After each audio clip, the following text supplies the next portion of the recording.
Vamos de um quadrozinho aqui, que a Marcela vai responder aqui pra gente. A gente tá tirando várias dúvidas, que é um quadro especial que chama Fato ou Fake com Marcela McGowan. Olha que bonitinho. Ai, que chique! Ai, gente, a gente capricha, Acho vai. que já precisa ficar na minha cadeira aqui. A gente já faz fato ou fake. Vamos fazer um episódio sempre contigo. Bom, ela vai responder algumas afirmações, tá? Que a gente tá dando, e você vai falar se é fato ou fake. É bem simples. Quem amamenta não pode usar métodos contraceptivos? Fake. Fake. Pode usar método contraceptivo, sim. Tem um período pós-parto que você precisa respeitar, né, para começar com os métodos. Em geral, na amamentação é indicado mais métodos que tenham uma baixa dose ou um hormônio só, né, que é, por exemplo, a gente está falando do DIU, são opções no pós-parto, mas pode sim. Existem algumas contraindicações, né, alguns hormônios no pós-parto que não são indicados, e aí alguns que são indicados. Boa. Bom, o uso de DIUs não comprometem a libido e nem o desejo sexual. Fake ou fato? A gente até falou, né? Porque essa aqui, safada, já queria saber direto. Eu fui muito ansiosa. Essa informação. Nem tinha visto isso daqui. Mas é verdade, não interfere, não tem nenhum estudo que mostre essa interferência na vida sexual. Então é fato.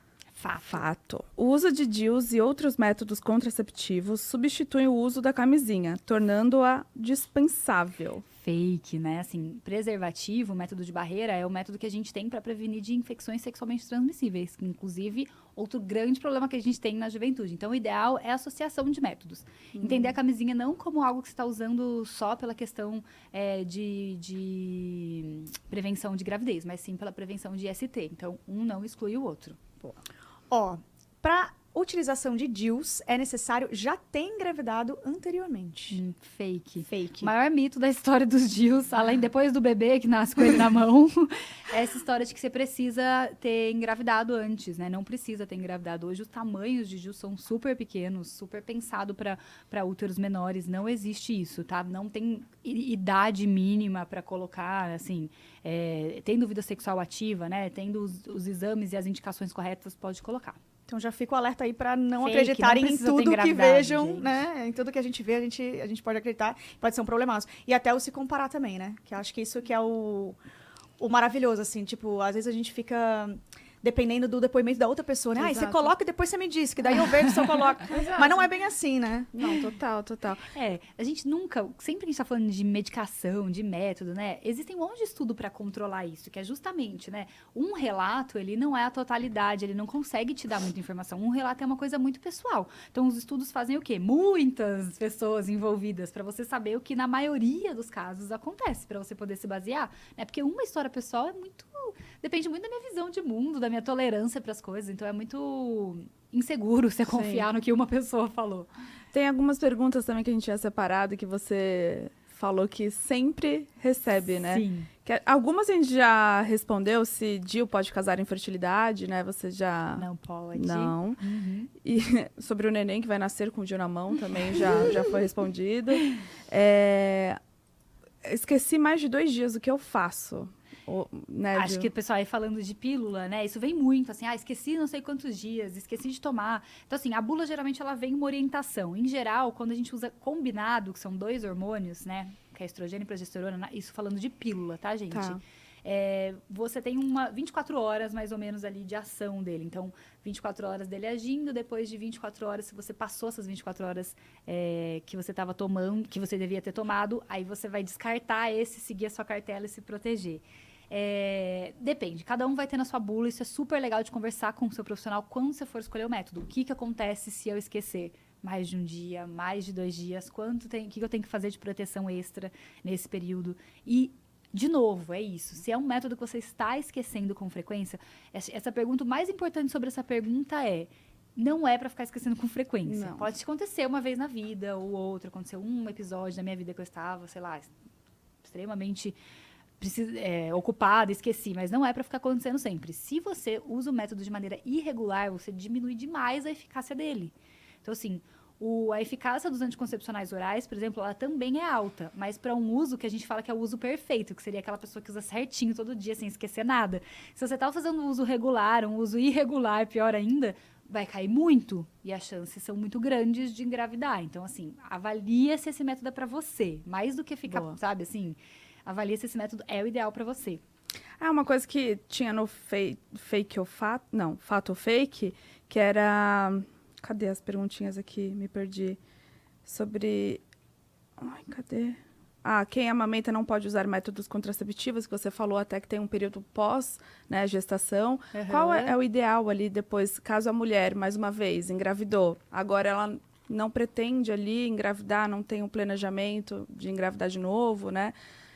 Ela pode já colocar o DIU depois de quanto tempo? Para os DIUs hormonais, né, é um período de 4 a 6 semanas.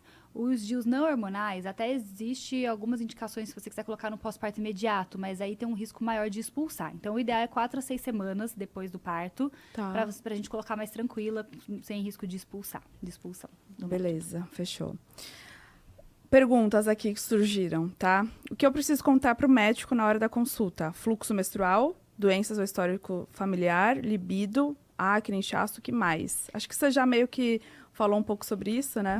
De contar para ele, eu acho que principal, o seu histórico, o histórico da sua família, como é a sua rotina, como que é o seu dia a dia, né? O seu hábito ou não de tomar medicamentos, um pouco de como é. Um questionamento de rotina, de libido é importante, eu não falei lá, mas assim... É um rolê que as pessoas, às vezes, ficam inseguras de falar, sabe, pro profissional. Vai interferir na minha libido? E isso, tem uma mudança muito grande da nossa vida. Então, assim, abre o jogo sobre isso, sabe, com o seu médico. Tipo, e não minta, né, pro médico, porque o médico precisa saber a verdade. Não, e assim, ele precisa te responder também a verdade, sabe? Tipo, qual é o impacto que isso vai ter na minha libido? Qual é o impacto que isso vai ter no meu ciclo menstrual? Eu vou parar ou não de menstruar? Vai diminuir meu fluxo? Vai aumentar meu fluxo? Vai diminuir minha cólica? Vai aumentar minha cólica? Porque tem uma diferença disso, né? Cada método vai agir de um jeito. Então, sei lá, se eu sou uma pessoa que já tenho um fluxo super alto e cólica, faz sentido eu colocar um método que aumenta isso? Não, né? Se eu sou uma pessoa que... Obrigada. Enfim, vai depender muito. Então, eu acho que é baseado na sua vida, nas suas angústias, no seu ciclo, como que é o seu fluxo, como que é a sua cólica, como que é a sua libido. Vale a pena avaliar para definir juntos. Bom, e você falou que aumenta os métodos contraceptivos, tipo DIU, pode aumentar o fluxo menstrual? Então, geralmente, os métodos não hormonais, né? O DIU não hormonal pode aumentar o fluxo e, às vezes, até a cólica, né? Então, assim, não é para todo mundo. É isso que é bem importante a gente ficar marcado, assim, no episódio também. O que eu sempre falo, não existe método perfeito para ninguém, é uma escolha, né? E nem isso vai acontecer com todo mundo, mas ele pode aumentar. Já os com hormônio, geralmente diminui. Faz um caminho contrário, né, pelo mecanismo, né? O sem hormônio, ele faz mais um processo inflamatório ali dentro do útero, então isso aumenta um pouquinho o fluxo, pode aumentar a cólica, e o hormonal, ele vai diminuindo ali o endométrio, né? O hormônio vai agindo de uma maneira que você acaba que tem menos sangramento no seu fluxo menstrual. Então, também isso é uma coisa que você precisa conversar, sabe? Sim. Porque é ou não é uma questão pra você? Porque às vezes não é uma questão pra você, né? Eu sempre gostei de menstruar, então pra mim um fluxo assim, assado, não era uma questão. Mas tem gente que acha que a menstruação em excesso, né? Ou tem uma menstruação que incomoda ali, enfim. Inclusive, os hormonais são até usados para pessoas que têm alguma questão de excesso de menstruação, né? Que é os sangramentos uterinos anormais, que a gente chama. Que é quando você tem algum sangramento mais exacerbado, mais aumentado, eles também, né, um dos métodos hormonais funciona bem para esse tipo de tratamento. Então, é isso, é pôr na balança essas questões, sabe? É saber um pouco sobre você para você saber tomar essas decisões, como a gente já falou várias vezes aqui, mas incluindo essas coisas. Como que é meu fluxo, como que não é, para eu decidir uma maneira mais legal de